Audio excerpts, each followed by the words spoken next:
Hi, my name is Ki-Hong Koo, and I'm a professor of architecture at Thomas Jefferson University. Hi, my name is Cynthia Boblitz, and I am studying architecture. Initially, I thought architecture was just like houses and stuff, but after getting into school, you realize that architecture could be a park or a train station or any type of gathering space. I mean, it doesn't even have to be essentially a building. It could be just like an installation at an art gallery. That's a great point. Architecture actually goes well beyond the physical product or the physical environment that we are familiar with. Architecture can also be something that's about the idea, defining spaces around us at the human level, at the building level, and at the city level. It's just a common misconception that you have to be able to sketch really well or you have to be able to make perfect models. But as long as you're able to get like ideas across and you're able to even get those ideas in the first place, that's what's really important.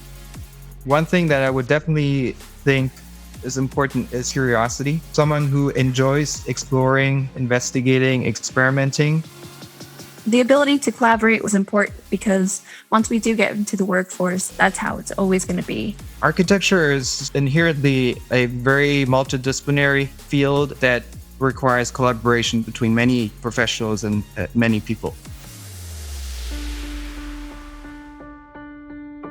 When I started looking, before I really knew what architecture was, I found out that there's accredited schools versus non-accredited schools.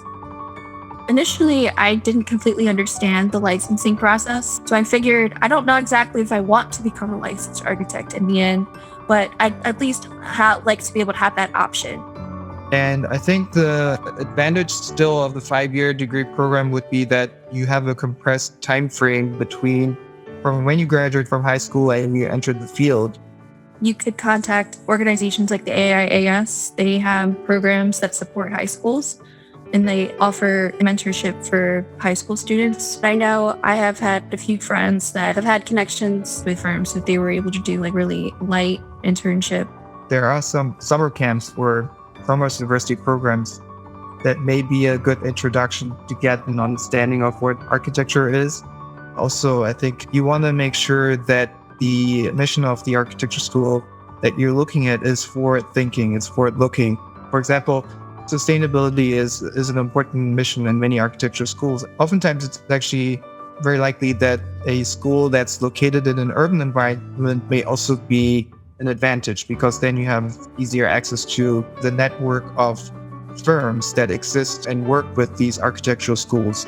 Technology will continue to evolve and it has fundamental impacts on the way that architects design.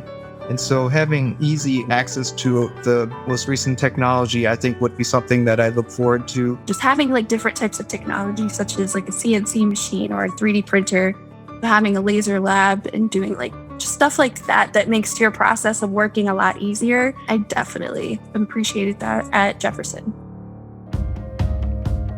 There are so many different pathways within architecture. Our graduates have been always very successful in securing jobs after graduation.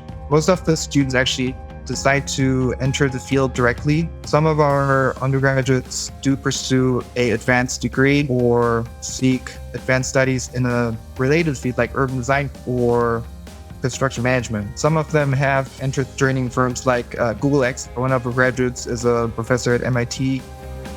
With the background of what we do with architecture, I could actually work like an engineering firm and do a lot of drafting, or I could look into more architectural photography. Some of my classmates are also interested in creating imagery for video games. Like you're still creating architectural spaces, but in a digital world. There's so many different things you could apply architecture to.